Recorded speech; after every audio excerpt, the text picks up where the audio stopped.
Victims need services. They deserve services. But for sexual assault survivors in need, services are getting fewer and farther between. Yes, it is. Bree Franklin, the director of the Colorado Coalition Against Sexual Assault, says in the past few years, their budget has dropped 45%. Oh, things are pretty tough right now. The end of 2025, we laid off 2 staff, and we just laid off 2 more. Yeah.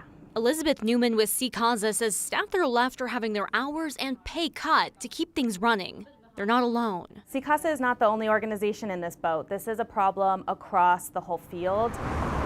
In a new report, CCASA surveyed sexual assault service providers across Colorado, finding 85% of providers lost funding in the past year. Half have already laid off staff.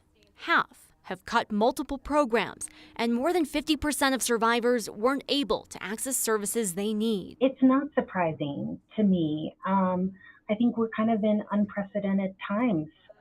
In these needs escalating. Laura Latimer with the Durango Sexual Assault Services Organization says they're already stretched thin. Yeah, we had already made a cut in removing our sexual assault response team coordinator. Cuts coming even as they've expanded into 2 new counties, serving more survivors. But with 88% of their budget coming federally, funding cuts hit them hard. It's a little anxiety producing.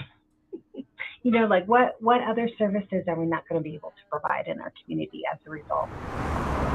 With more cuts and belt tightening expected, Franklin says they're working to meet the need and hope no one slips through the cracks. It's hard, and we can't meet everything, so we have to kind of prioritize and pick and choose. You may remember voters in Colorado passed Prop KK to help supplement federal funding, money that was expected to head to providers this spring.